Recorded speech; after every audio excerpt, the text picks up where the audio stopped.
नमस्कार दोस्तों, जय हिंद, वंदे मातरम। दोस्तों मैं गुलाब सिंह। दोस्तों आज हम इस वीडियो में बात करने वाले हैं केंद्रीय बाल शिक्षा केंद्र केबीएस के। जैसा कि सबसे पहले जितने भी इंटरव्यू हुए हैं यहाँ पर दोस्तों मैं उन्हीं के बारे में बात करूँ। आज है कितने क्वेश्चन आ रहे हैं, कैसे इंटरव्यू में और किस प्रकार के क्वेश्चन पूछ रहे हैं।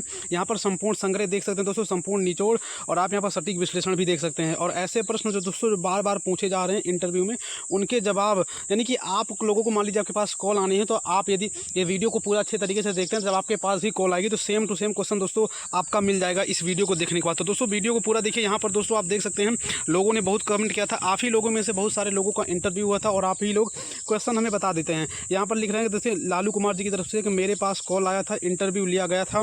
तो यहाँ पर आप देख रहे हैं और मैंने इनसे पूछा था आपका कितना परसेंटेज था, क्योंकि दोस्तों बहुत सारे लोग ये भी पूछते हैं भैया कितने परसेंटेज पे कॉल आ रहा है। तो इसलिए दोस्तों यहाँ पर जानकारी है और अभी सभी जानकारी के बारे में बात करेंगे। और आप यहाँ पर नीचे देख सकते हैं और इंटरव्यू में क्या क्या पूछा गया था, यानी कि मैंने इन सब लोगों से अच्छे से क्वेश्चन किया था। और आप अगला कमेंट देख सकते हैं, ये कमेंट किया गया DHK सिंह की तरफ से, ये लिख रहे हैं कि इलायची और करेले की मीनिंग पूछा गया था मुझसे। तो मतलब इस तरीके के लोग इंटरव्यू हो रहे हैं और लोग अपनी राय जो है कमेंट बॉक्स में दे रहे हैं। दोस्तों ये बात मैं खुद अपने मन से नहीं, आप लोग खुद देख रहे हैं कि लोग कमेंट बॉक्स में अपनी बात यहां तक पहुंचा रहे हैं। तो इससे पहले यदि आप हमारे चैनल पर नए हैं, चैनल को हमारे सब्सक्राइब कर लीजिए। हमारे चैनल के माध्यम से आप सभी को भविष्य में सरकारी नौकरी से संबंधित सभी प्रकार की अपडेट आपको मिलती रहेंगी।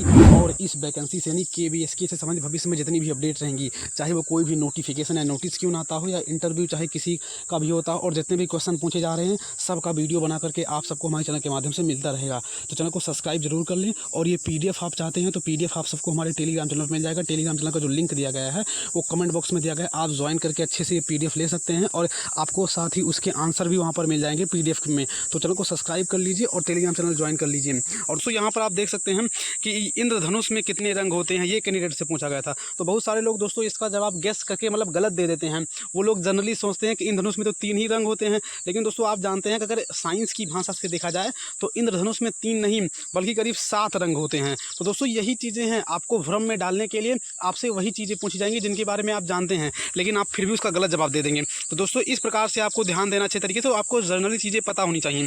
यहाँ पर दोस्तों पूछा जा रहा है ग्राम प्रधान का चयन कौन करता है। दोस्तों यहाँ पर आप देख सकते हैं ग्राम प्रधान के चयन से संबंधित क्वेश्चन है। आप लोग जानते हैं ग्राम प्रधान का जो चयन होता है वो एक चुनाव के तहत होता है। पहले चुनाव होता है, जैसे दोस्तों बिहार में मुखिया बोलते हैं, उत्तर प्रदेश में ग्राम प्रधान बोलते हैं। तो ऐसे सेम ही पद को अलग अलग नामों से जाना जाता है। तो जो हर जगह होता है वो मुखिया का जो या प्रधान का जो चुनाव होता है वो दोस्तों आपका जो है चुनाव के तहत होता है। उनकी कोई नियुक्ति नहीं करता है, चुनाव के तहत उनका होता है।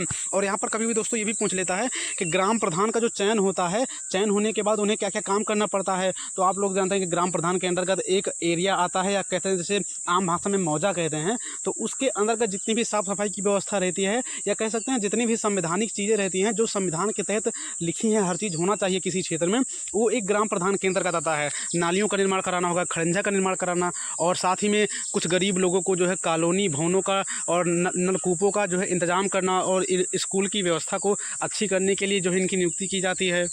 तो दोस्तों इस प्रकार के क्वेश्चन पूछे जा रहे हैं, क्योंकि ये वैकेंसी जो रहने वाली है वो दोस्तों आप सबका जो है टीचर और कोऑर्डिनेटर के पद, यानी ग्रामीण एरिया में ही आपको रहकर काम करना पड़ेगा। दोस्तों यहाँ पर आप अगला क्वेश्चन देख सकते हैं, ये इतना सिंपल सा क्वेश्चन है, सीताफल या कद्दू को इंग्लिश में क्या कहते हैं। तो दोस्तों ये सिंपल सी तो है, लेकिन जिसको नहीं पता है उसके लिए बहुत टफ हो जाता है। सीताफल को अगर बात करें दोस्तों पंपकिन कहते हैं, आप लोग बहुत सारे लोग जानते हैं पंपकिन दोस्तों कहते हैं सीताफल को। तो यहाँ पर आप सीताफल या कद्दू को जो है इंग्लिश में पंपकिन कहते हैं। तो इस प्रकार के दोस्तों आपके वर्ड मीनिंग भी पूछी जा रही है कि इसको इंग्लिश में क्या कहते हैं। दोस्तों जैसा कि आप यहाँ आपने कमेंट में देखा कि इलायची और करेले की भी इंग्लिश पूछी गई थी कि उसे इंग्लिश में क्या कहते हैं। दोस्तों यहाँ पर आप देख सकते हैं करेला को इंग्लिश में क्या कहते हैं। तो यदि आप लोग जानते हैं तो करेला को जो कहते हैं वो बिटर गार्ड कहते हैं दोस्तों, बिटर गार्ड कहते हैं। करेला को जो इंग्लिश में कहते हैं दोस्तों वो आपको बिटर गार्ड कहते थे। इस प्रकार से दोस्तों आप सबको अच्छे तरीके से पढ़ते हुए जाना है। तो यहाँ पर करेले की इंग्लिश हो गया। दोस्तों आप सबको जो है कुछ लोगों से तो बनाना यानी कि केला की स्पेलिंग पूछे थे, केला को इंग्लिश में क्या कहते हैं, तो आप लोग जानते हैं बनाना कहते हैं। और खैर इतना सिंपल से बहुत कम लोगों से पूछा जा रहा है, लेकिन फिर भी आप लोग रेडी रहिए। और यहाँ पर जो आप अगला क्वेश्चन देख सकते हैं, ये क्वेश्चन क्या है, इलायची को इंग्लिश में क्या कहते हैं। तो आप लोग दोस्तों यदि जानते हैं इलायची को इंग्लिश में क्या कहते हैं तो कमेंट जरूर कर दीजिए, क्योंकि दोस्तों बहुत सारे लोगों को इलायची की स्पेलिंग ही नहीं पता होती है। और दोस्तों आप लोग क्या करेंगे, गूगल पर सर्च कर लेंगे। गूगल पर सर्च करने के बाद जो चीज़ें जनरली जो हमारे दैनिक जीवन में काम आती हैं, इससे जो चीज़ें हम लोग देखते हैं लेकिन जानते ही नहीं है, उस चीज़ को इंग्लिश को आप लोगों को अच्छे तरीके से पढ़ लेना है। तो दोस्तों अब बात करते हैं आखिर इलायची को इंग्लिश में क्या कहते हैं। दोस्तों इलायची को आपका जो कहते हैं वो कार्डमम कहते हैं, इलायची को इंग्लिश में कार्डमम कहते हैं। तो ये चीज़ हो गई। इस प्रकार के क्वेश्चन आपसे पूछे जा रहे हैं। अगला क्वेश्चन जो है आप यहाँ पर देख सकते हैं, मोर को इंग्लिश में क्या कहते हैं। तो बहुत सारे लोग दोस्तों मोर को भी नहीं बता पाते कि आखिर मोर को इंग्लिश में क्या कहते हैं। तो दोस्तों आप लोग जानते हैं मोर को इंग्लिश में क्या कहते हैं। दोस्तों मोर को जो इंग्लिश में कहते कहते हैं वो पीकॉक कहते हैं। बहुत लोग दोस्तों जानते हो कि पीकॉक हो गया। तो इस प्रकार से दोस्तों मोर को इंग्लिश में क्या कहते हैं, और कभी भी पूछ लेता है कबूतर को इंग्लिश में क्या कहते हैं। तो आप लोगों को ये चीज़ें अच्छी तरीके से पता होनी चाहिए, क्योंकि सिंपल से क्वेश्चन होते हैं, लोगों को पता नहीं होते हैं, और फिर लोग जो है जब इंटरव्यू होता है तो फिर लोग शांत हो जाते हैं। तो इस प्रकार से आप देख लीजिए दोस्तों, यहाँ पर जो अगला क्वेश्चन आया था वो केला को इंग्लिश में क्या कहते हैं। इतना सिंपल सा क्वेश्चन है, बच्चा दोस्तों बचपन से लोग पढ़ रहे हैं। तो केला को जो इंग्लिश में कहते हैं वो आपका बनाना कहते हैं दोस्तों, जैसा कि आप लोग जानते हैं बनाना कहते हैं। तो इस प्रकार से क्वेश्चन, इतने सरल क्वेश्चन आ रहे हैं। और जो अगला कमेंट है, हम आपको सेलेक्ट करें तो क्या होगा। दोस्तों सबसे सरल सवाल भी यही है और सबसे कठिन सवाल भी यही है। कोई लोग बता ही नहीं पाते कि हम आपका सिलेक्ट, यानी कि आपका सिलेक्शन क्यों करें, हम उस पोस्ट पे टीचर या कोऑर्डिनेटर के पद पर आपको क्यों नियुक्त करें। इस सवाल का बहुत सारे लोग जवाब ही नहीं दे पाते हैं, और दोस्तों सबसे सरल सवाल भी है, सबसे कठिन सवाल भी है। अगर दोस्तों इसके उत्तर की बात करें तो आपको यहाँ पर 2 उत्तर देना है। पहला चीज़ कहना है कि मैं इस योग्य हूँ, यानी कि मैं इसकी योग्यता रखता हूँ, तब मैंने इसमें फॉर्म भर पाया हूँ। यानी कि आप दोस्तों जैसे आपने 10वीं 12वीं किया हो तभी तो आप योग्यता हैं, और जब योग्यता रख रहे हैं तभी तो आप इसमें फॉर्म भर पा रहे हैं। पहली चीज़ ये हुई। और दोस्तों दूसरी चीज़ ये हो जाएगी कि मैं यहाँ तक पहुँचा हूँ, मैं यहाँ तक पहुँचा हूँ तो मुझे नॉलेज है इस पद के बारे में, मुझे नॉलेज है इस ज्ञान के बारे में। मुझे, अगर मैं आपका इंटरव्यू दे रहा हूँ, आपके प्रश्नों का जवाब दे पा रहा हूँ, तो इसका मतलब मैं इस पोस्ट के लिए योग्य हूँ, क्योंकि मैं आपकी हर कसौटी पर खरा उतर रहा हूँ। जो भी चीज़ें इस पद के लिए होनी चाहिए, जो भी एजुकेशनल क्वालिफिकेशन होनी चाहिए, जो भी स्किल होनी चाहिए, जो भी नॉलेज होनी चाहिए, हर वो नॉलेज इस पद के अकॉर्डिंग मुझ में है, योग्यता है, इसलिए आपको मुझे सेलेक्ट करना है। तो आपको यही जवाब देना है। बाकी इससे अच्छा जवाब इस क्वेश्चन का और कुछ भी नहीं हो सकता है। बाकी दोस्तों कोई भी डाउट होता है तो कमेंट करके ज़रूर पूछें, या आपसे कोई भी क्वेश्चन पूछा गया हो तो आप लोग क्वेश्चन कमेंट में कर सकते हैं, और हम आपके कमेंट को पिक करेंगे, आपके कमेंट पर वीडियो बनाएंगे। बाकी दोस्तों यहाँ पर अगला क्वेश्चन जो है, अशोक चक्र में कितनी तीलियाँ होती हैं।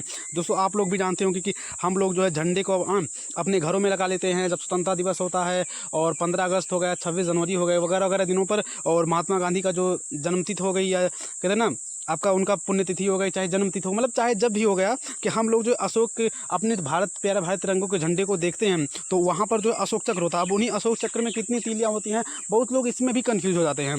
तो जो उसमें होते 24 तीलियाँ होती हैं। तो यहाँ पर आप लोगों को अच्छे तरीके से देखना, बहुत सारे लोग 12 तीलियाँ बता देते हैं, लेकिन वो गलत रहता है।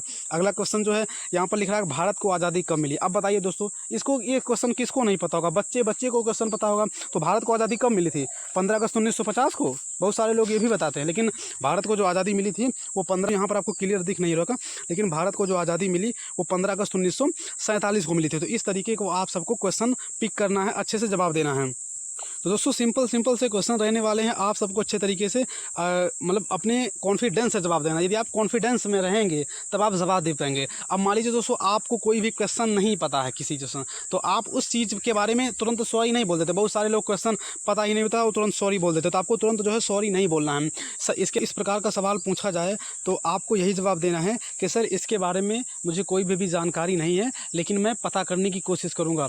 और आप लोगों को जस्ट जो है सॉरी नहीं बोल देना है। तो यहाँ पर आप सबको इन चीज़ों का ध्यान रखना है अच्छे तरीके से। तो दोस्तों वीडियो आप सबको कैसा लगा, वीडियो आपको अच्छा लगा हो तो वीडियो को लाइक करिए, चैनल को हमारे सब्सक्राइब करिए। हमारे चैनल के माध्यम से ऐसे ही जितने भी इंटरव्यू के क्वेश्चन होंगे, प्रीवियस जितने हुए थे, सारी जानकारी आपको अच्छे तरीके से मिल जाएगी। तो चैनल को सब्सक्राइब जरूर कर ले, और आप सबको क्वेश्चन अच्छे तरीके से भी बताए जाएंगे, कौन कौन से क्वेश्चन पूछे गए थे वीडियो के माध्यम से। तो चैनल को सब्सक्राइब जरूर कर लें, भविष्य में जितनी भी अपडेट रहेंगी सभी प्रकार की अपडेट आपको मिल जाएगी। और